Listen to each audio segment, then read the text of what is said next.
Selamat malam semua. Saya akan menjelaskan mengenai distribusi beban. Pertama kali, saya akan membahas atap dulu dari atap.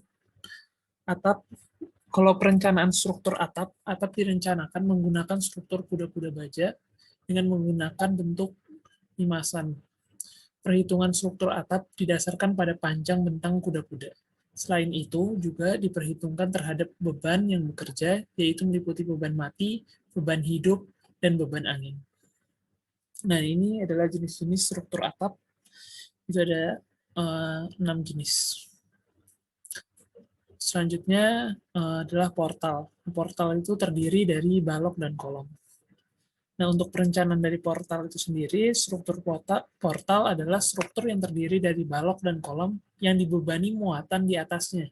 Akibatnya akan ditimbul lenturan pada balok saja, dan akan meneruskan gaya-gaya tersebut ke kolom berupa gaya normal. Balok pada sistem demikian sama dengan balok sederhana. Adapun gaya yang bekerja pada kolom yang lazimnya berupa gaya horizontal tidak berpengaruh pada balok. Ini adalah contoh dari portal yang terdiri dari kolom-kolom, yaitu yang ke atas itu adalah kolom dan balok yang ke sampingnya. So, akan bahas dinding. Nah, untuk perencanaan dinding, menurut Felix Hidayat, dalam skripsinya, menyatakan dinding adalah elemen vertikal ruang merupakan bagian struktur yang menjadi alat penyekat antar ruang maupun penyekat antar bagian dalam gedung dengan bagian luar gedung. Banyak bahan yang dapat dipakai untuk konstruksi sebuah dinding, seperti batu bara, batu alam, batako, kayu atau papan, triplek, bilik, beton, besi, seng, dan lain-lain. Nah, material dinding merupakan suatu bagian yang cukup penting dalam suatu proyek konstruksi. Dari bahan material itu akan mempengaruhi biaya, waktu, mutu, agar bisa lebih efisien dan efektif. Ini adalah contoh dari dinding, ini adalah contoh dinding untuk penahan dari tanah. Nah, selanjutnya adalah pelat lantai. Nah, untuk pelat lantai, desain struktur dari pelat lantai, ketebalan minimum pelat beton bertulang, non-pelat tegang di dalam persyaratan beton.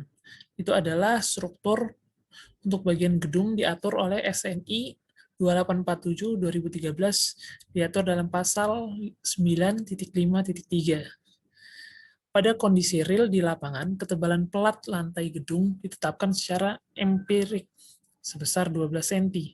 Panel pelat lantai yang luasnya lebih dari 12 meter persegi atau bentang sisi pelat yang lebih dari 4 meter, cenderung solusi yang diambil adalah menempatkan balok anak. Selanjutnya adalah slough. Nah, untuk desain struktur dari slough-nya itu sendiri, slough-nya adalah suatu elemen struktur dari bagian yang terletak di atas fondasi yang mampu menahan beban dari struktur lain yang berada di atasnya ke struktur fondasi dengan menolak membungkuk. Slough adalah dapat dibilang sebuah kolom yang terdapat di atas sebuah fondasi. Gambar dari slough dapat dilihat pada gambar di mana terdapat langsung di atas fondasi batu kali.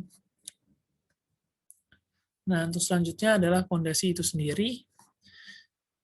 Untuk desain struktur dari fondasi pada suatu struktur bangunan diperhitungkan terhadap gaya aksial, gaya geser, dan terhadap momen lentur. Pada perencanaan akan digunakan fondasi tiang pancang dengan kapasitas daya dukung diperhitungkan berdasarkan tahanan ujung dan gesekan tiang dengan tanah.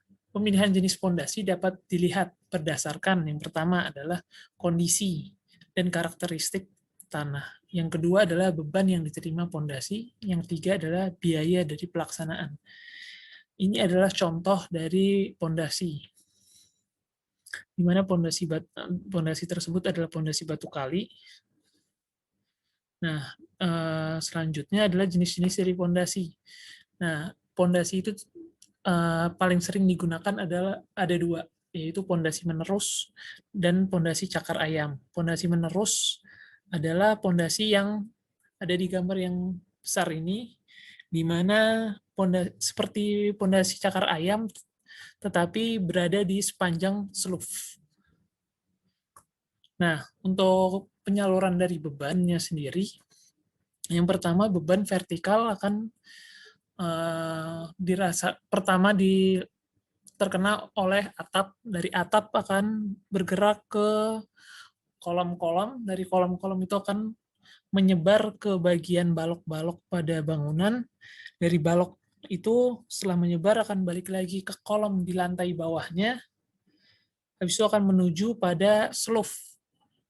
Dari slope itu akan memecah beban-beban tersebut ke pondasi untuk ditahan pada pondasi.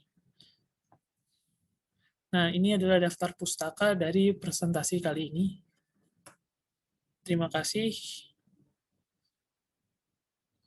Mohon maaf apabila ada kesalahan.